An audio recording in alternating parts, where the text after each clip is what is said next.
The march began in silence. 6 years since the soil drank Roman blood. Since 3 legions walked into the mist and never walked out. Varius was dead. The eagles were lost in Germanic hands. The bones of 15,000 men lay whitening in the rain, unburied, unavenged. Rome had pulled back to the Rhine River, wounded, waiting.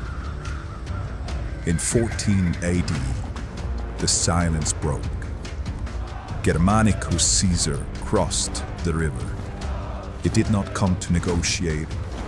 He came to make Rome feared again. They marched deep into the Teutoburg, guided by survivors and rumor. The trees swallowed the light. The legions were blind. And then they found it. The field of slaughter.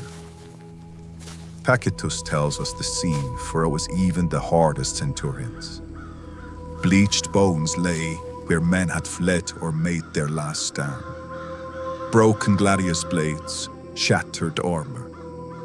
And on the trees, the skulls of the officers, nailed up like trophies. There was no distinction between rank or cord anymore. The soldiers buried the bones, not knowing if they caught a stranger or a brother. Grief turned to something colder. Germanicus stood over the mound.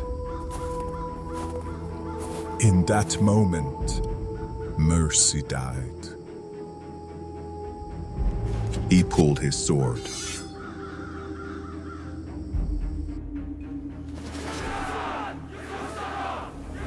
The geography was a trap, but Germanicus struck north. A second Roman army under General Germania was lured into the swamps.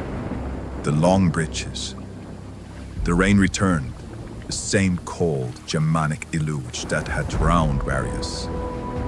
The mud was waist deep. The baggage train was a graveyard of wood and iron. Arminius watched from the ridges. He smelled another massacre. But the Germanic tribes, eager for loot, broke their lines way too early.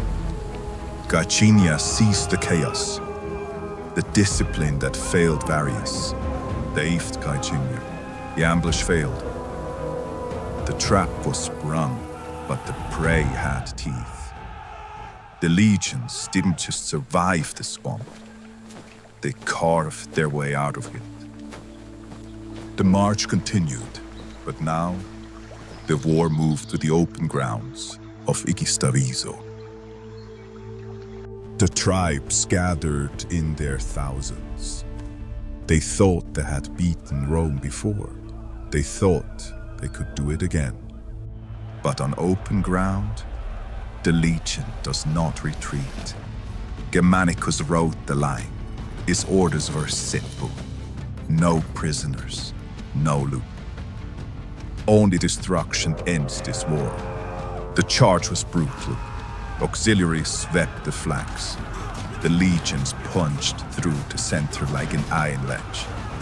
Arminius himself was spotted in the fray, his face smeared with blood to hide his identity.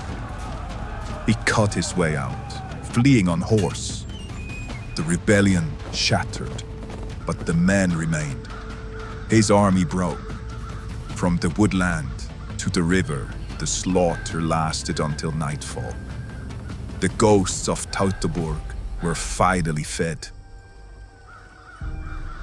It was a tactical masterclass. 2 of the 3 lost eagles were recovered. The wife of Arminius was captured. Germanicus prepared to press the advantage, to finish what Varius had failed to secure. But the order came from Rome. Stop. Rome was bleeding gold to conquer mud. Emperor Tiberius looked at the ledger. The war cost more than the land was worth. He balanced the books.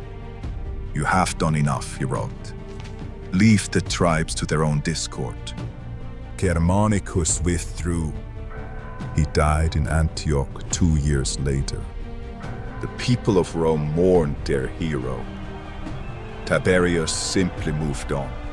Rome never tried to conquer the forest again. The Rhine remained the border for 400 years. They won the battle. The frontier was set in blood. But Germania was never Rome.